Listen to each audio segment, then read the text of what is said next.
Have you ever experienced a repeating pattern in your trading?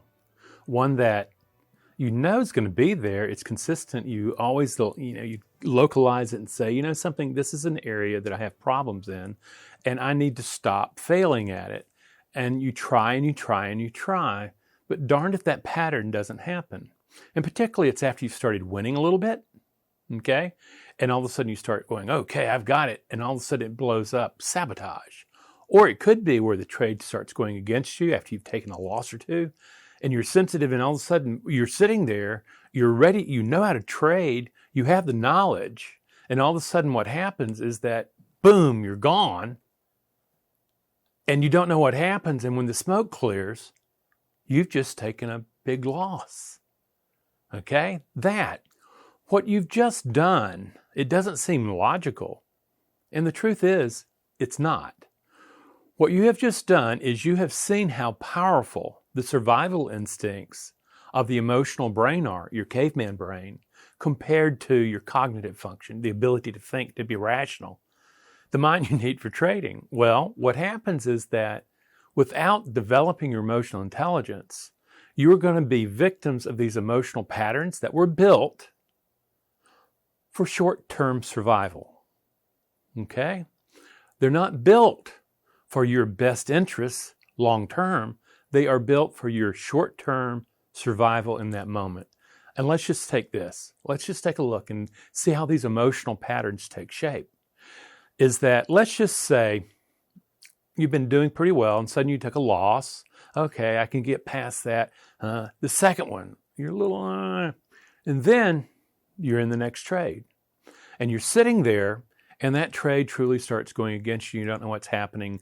And you're going, all of a sudden, something, you're just doing crazy stuff. You're betting, you're taking good money and throwing it after bad. And suddenly when the smoke clears, there it is, another loss. But the thing is, what I want you to see, this is not a fluke. That's what an emotional pattern built for your survival looks like. What we want to do is go, something, what is happening here? If you take it, I have a client who has done mostly very well in trading, and her entrepreneurial activity, she has done exceptionally well. She's a very wealthy woman. However, she also has come to a moment where she can match up and she can put 4 to 6 points a week down, and all of a sudden you start seeing this woman is truly a master trader. Then, inexplicably, she gives it all back. Okay? Now you look at that and you go, oh, that's sabotage. Oh, but it's so much more. It's a pattern that is built there to help you survive. But it's from the caveman brain's notion of survival. Survive life. It's not talking about, in trading, we talk about this, something, we have this good losses and stuff like that. We know we're going to be taking losses. That is just absolutely BS to the emotional brain. To take a loss is to be consumed by the saber-toothed tiger. So you're sitting there and you think, but Randy, she's winning. Yeah, she's up big time. And she's trading with a sizable account. So you can imagine this thing's multiplying. But then she almost intentionally loses a chunk. Ultimately, what we discover in there behind this pattern is this desired thing that says, if I make money, I'm going to start displeasing people. It just so happens she's from an immigrant family where she has brought many of her villagers over to this world and has helped set them up and stuff like that. She's a matriarch. But what happened is as she started growing like that, they started looking at her and they wanted the money. They started making requests, more and more money, more and more money. And after a while, it started taking a toll. People started getting angry at her. People did all that stuff because they wouldn't give her money. She doesn't owe them money. She's opened the door to freedom for them. But in her mind and her belief is that money is producing bad stuff in the family and stuff like that. The more money you have, the more problems you have. And what's happening is her emotional brain, a lot of people would call that the subconscious, is intentionally losing. get it back down to where she doesn't have to give all that money away. She won't get the request if she doesn't have any money. The problem is that her leadership that's done all this really good work has to come to the occasion and say, you know something, I need to look at that pattern. No matter how painful I'm looking at it, I realize that I'm going to have to look at it and go, what is the belief behind here? Okay? That's the deal, friends. That belief is the bedrock of the emotion. Okay? Now understand, that emotion, that emotional brain is going to work and find a solution to a problem, and it's irrational. It doesn't think logically. And when it finds that solution, it's going to lock it into pattern. And once it locks into pattern, it becomes automatic. It's just sitting there. The thinking brain would not know to see it. Even if it were looking right at it, it would not see the pattern sitting there. Okay? It's just sitting there waiting for something to come along to trigger it. It just so happens in my client's case, all these people that she's brought over come and are asking her for money. Okay? More than, and if she were to follow that, she'd bankrupt herself. Ultimately, what's being called for her is to become a higher order leader. This is not just about trading. She can be, for a month or two, just a Class A trader. Yet, back in the background, she realized that she's disappointing people in her mind, in her emotional brain, when she does not take the requests that people are making her for financial things and give it to them, which would, again, bankrupt her. So you're beginning to see, oh, that's the pattern behind this reoccurring thing. For most of us, the deal is that at one time, that emotional pattern that formed was very useful. Okay? Like, for instance, if you happen to be an avoider, you don't like getting in trades, okay, and you're a little anxious about that, understand, when that defensive pattern triggers and you're sitting there and you want more and more confirmation, more and more confirmation, more and more confirmation, and it's gone, to the emotional brain, that's a victory. If you didn't get in the trade, you couldn't lose. And if you don't lose, the saber-toothed tiger isn't on top of you. It may seem illogical to you, but that's the way our animal, our social mammalian brain works. And unless you, as a trader, begin to recognize that emotional brain is far more powerful than your thinking brain. It is the master. Thinking is the servant. All thinking is emotional state dependent. And what you're doing is that by logically looking at this and not recognizing that this is really, really about taking that adaptive nature that has allowed us to survive and become these extraordinary creatures up and beyond anything we've ever seen. But the dark side of that is we still bring the early programming that can make that dangerous.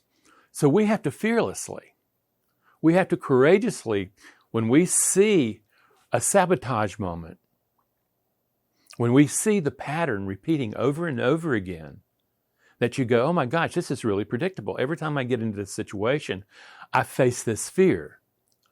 The deal is, right now, if you're falling into that game again and again and again, you don't have the skill sets that allow you to turn toward that dragon and to master it.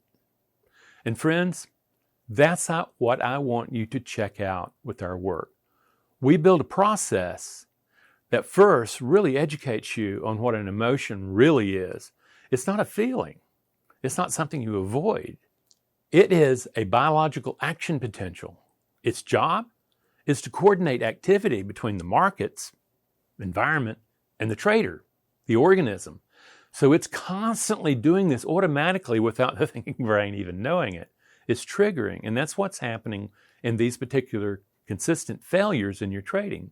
You have not trained the brain for dealing with the uncertainties of trading. And the first thing that's going to happen is you're going to have to examine your notions of winning and losing. Okay, we all want to win, but you do not have control over whether or not you win or lose. Okay, and you can't make things happen. Not like in the regular world. That's why a lot of people have been very successful in the world at large here in different pursuits, and they come to trading, they're going to take the same success formula and push it on to the markets. Well, it doesn't work. There's a completely different set of rules. And besides that, not only do you not control winning, if you're a trader, friends, your primary goal should not be making money. It's to follow your rules. It's to become the mind, okay, that can consistently maintain order so that you follow your rules. If you follow your rules, you will be able to activate the edge you have from your methodology, and money will come. But that's not the first goal. It is performance, maintaining the performance that allows the edge to show up and extract more capital out of the markets than you're putting back in. Oh, and losing. You know, I can't tell you how many times I've heard traders say, I hate losing. I'm going, well, you've got a real problem in trading. Is that really good traders, elite traders, the ones that are building wealth, losing is just something you manage. And the deal is they become an expert at losing. So they don't blow up accounts. They have risk management and of their accounts. They have that, okay? Because they know they can't control outcome. They can't win every time. There's going to be a lot of losses. And they're managing that. So they actually they don't look at losing as a bad thing. They look at it as something I have to be highly skilled in, okay? Now, to do that, you're going to have to be able to come down and find a deep core sense of worth, okay? That is not about your performance, whether or not you win or lose. It's there, whether or not you win or lose. Friends, that's the secret. When you have that, winning and losing just happen. Winning is just landing on the right side of probabilities. Losing is just landing on the wrong side of probabilities. The deal is, did you follow your plan? Did you have the discipline, impartiality, and patience to follow the plan? In spite of all the stuff going around, the emotional brain triggering to saber-toothed tigers and all that stuff, cavemen wanting to get up and defend themselves or attack the lion, all that. That's back then. Your job is to build a mind for now. We teach a process for this. Go to my website. Take a look. Start reading and just watching and recognizing that, yeah, I'm going to have to rebuild the mind.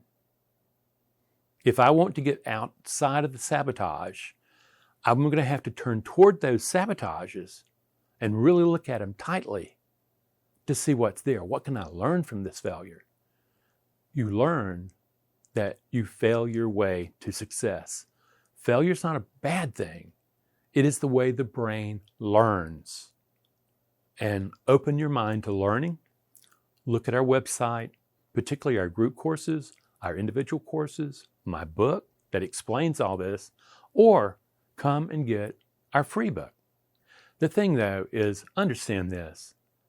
You're going to have to take the organic wiring of the brain with all 30 watts of electricity, and you're going to have to reorganize it so that it is absolutely doing something that is completely unnatural. Being patient, taking losses, and winning is just nothing to get excited about. It's just another day in the jungle. Okay? So, I wish you well. Take a look at the website and really think through this and say, do I really want to invest in myself to develop the trading mind that can become an elite trader and generate wealth? It's not going to be with the brain that you brought. Come and learn, friends. Come and learn.